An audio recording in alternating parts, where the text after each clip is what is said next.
Okay, so this is going to be the second video in a series of two about creating two-way tables in Excel.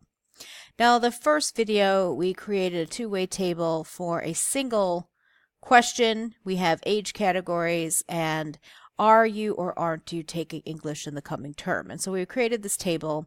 We have one of counts, we have one of percents, and we talked about how to display the different percents. Now, in this data set, this is basically the same data that we had. We have these questions on age and English, but in addition to that, we have questions on whether they're going to take math, history, or science also in the coming term. And so we would like to create a single table that displays all of this data. And so for that purpose, I'm going to focus on just those people who are interested in taking it in the coming term. And then we're going to build a table that focuses on that. So Excel can't really do this very easily in a nice, neat, compact way, and so we're going to do most of it by hand. This is a short enough data set that it won't be a problem. There are certainly ways that you can, speed this along with COUNTIF functions and things like that that we're not going to worry about here. But you could certainly apply other skills to do more or less the same kind of thing that we're doing. But if you have a much larger data set, it will be much more efficient than eyeballing it the way we are going to do. Now, the first thing I want to do is I want to build the structure of my table. So I'm going to have my categories, the questions that I asked about, math, English, history, and science. I want to keep them in the same order as my data for simplicity. Then I have a column of totals. And then I'm going to have a column of age categories. Now, one thing I do need to be a little careful about is that Excel will try to be helpful, and it thinks that dates are more common than writing in a range of values. And I don't want a date. I want a range of values. And so what I'm going to do is I'm going to convert this back to text. 11 to 15. Now, 11 is the month of November. Once I get out of that range, I don't have that problem anymore. But sometimes you will run into that issue, and the simplest way to correct it is simply to convert your text box back to text. 31 to 35, oops. And then 36 to 40. I'm going to group the no's all together so that the table is complete. It displays all the data, and then totals go down here. And then we want to fill in the body of the table with counts. Now, one thing I know to start with is that I have 21 people that were surveyed in the short survey. So I'm going to display 21 in each of the totals underneath my columns. Now, if I add across, which my two-way table should add up to all of the data, then 21 times 4 is going to be 84. So this should also be the sum going across the rows. Now, what I want to do in order just to eyeball these is I'm going to sort the data so that I can group all the age-related data together. So sort, custom sort. I'm going to sort by age. Press OK. Now, because I converted the 11 to 15 as text, I'm going to sort it like it's a number. So that it all sorts numerically. Now, if you have a lot of data, as I said, you can use other features to do this, but since our data set is very small, then we can use our eyeballs in order to get the counts. Now you'll notice in these highlighted rows, these are all the 11 to 15 age categories, and all we want to do to put in our table over here is count the yeses. So English has 1 yes, math has 3, history has 2, science has 3. So 1, 3, 2, 3. 1, 3, 2, 3. In the 16 to 20 category, I have 0, 1, 1, 0, 0, 1, 1, 0. And so we can go through the rest of the table this way.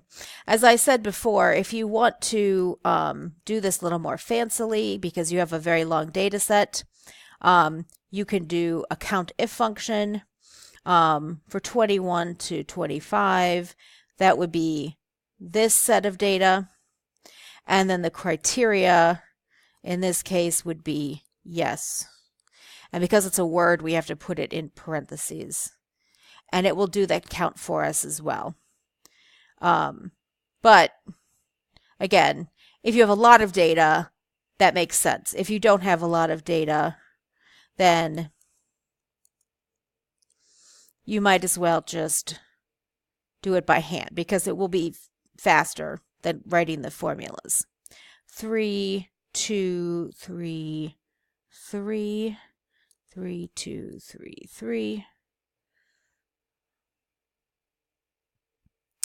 31 to 35, 0, 3, 0, 3, 0, 3, 0, 3, and 36 to 40, 3, 4, 2, 2, 3, 4, 2, 2.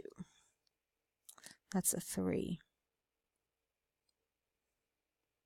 And just to double check. Yes, this was a 3. Okay. So now I have all the yeses counted, and I just want to fill in the no's. The easiest way to fill in the no's is to be the difference between these and the rest of the values in the table. Now, one way you can do that is with a sum formula, and it will give you the 12. On the other hand, another way that you can do this is to highlight the data right here, and down here in the bottom, it will tell you that there's 14 in that column. Oops. So you just do 21 minus 14.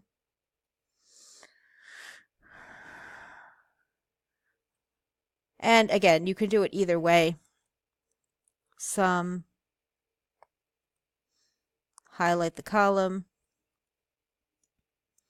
or if you highlight the column, down here it says 13, and so 21 minus 13. Either way, you get the same information. Now, for this column over here, these should add across and also down, and so adding across, we can do the sum, add across, and we can copy this formula down, and it will add everything up. Now, I want to keep this table, so I'm going to manipulate it by copying it elsewhere in the table. So if I select paste as values, then I'll be able to paste it over here and be able to work with just the numbers in the table. So now that we've copied this table, we can now try to convert this table to display percentages. Now, what's different about this table than the previous table is that these answers are not mutually exclusive. People in the 11 to 15 age category, each person answered up to one time in each category. So conceivably, there could be somebody who is taking all 4 of these courses in any given term. So our columns are going to add up to 100%, but we're not going to be able to add across the rows. So this is more like the marginal example we had before. Now, to do this conversion by hand, since we're not in a pivot table, we're going to use the previous copy that we had at the top. So this is going to be a formula. We're going to refer to the original count in the previous table, and then we're going to divide by the total, which is the 21. Now, so that I can copy this formula, I'm going to put a $sign here so that this value, when I copy it, will not update as I go down the row. But the numerator will update.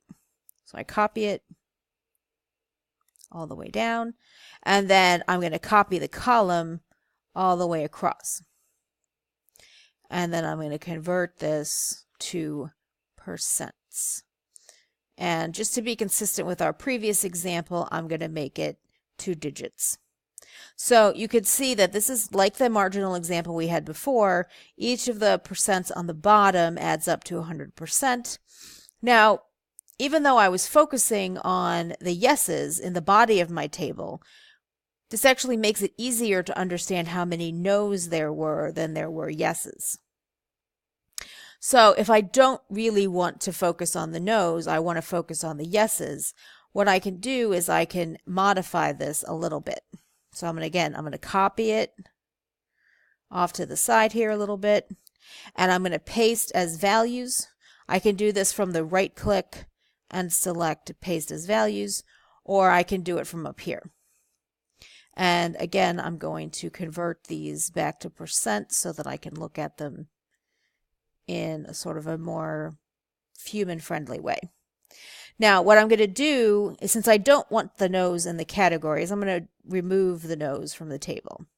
And you can delete this section, or you could just paste over it and make them blank. But now these columns don't add to 100% because the no's have been removed. So I can fix that now by summing them and then copying the formula across. Now these numbers now represent the percent of yeses. So we can see that more students are going to be taking math in the next term than are going to be taking either English or history, with science kind of in the middle.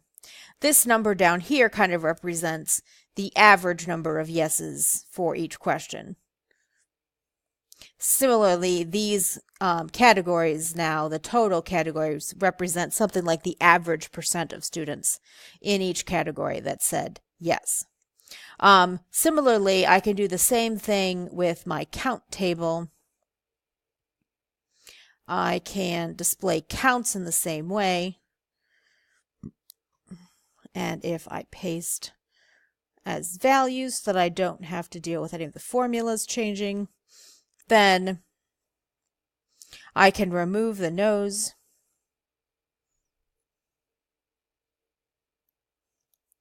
And these categories, there's still 21 people being asked, but 21 people did not say yes.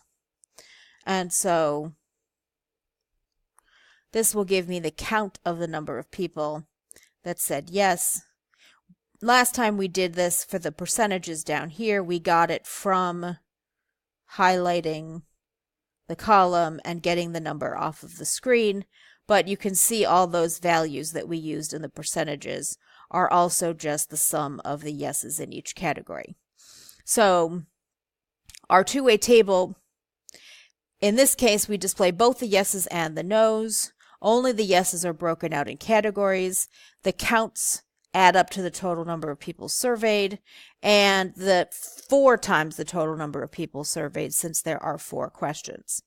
In the bottom category, again, same data, but now we've converted to percent of no's.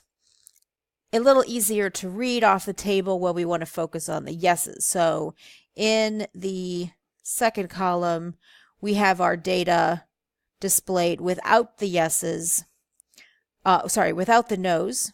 The no's have been removed, and we can focus then only on the number of people that said yes. But when calculating our percentages, we are still calculating the percentages of each of the columns out of 21, and each of the total column, the last total column, out of 84, because that is the total number of people that were asked. And so down the columns, everything adds up, but because it's more like the marginal table, it does not add up going across the rows. So displaying complex data in two-way tables can also be done in addition to very simple data, but you do have to be a little careful about how you calculate the percentages and what each of the values means.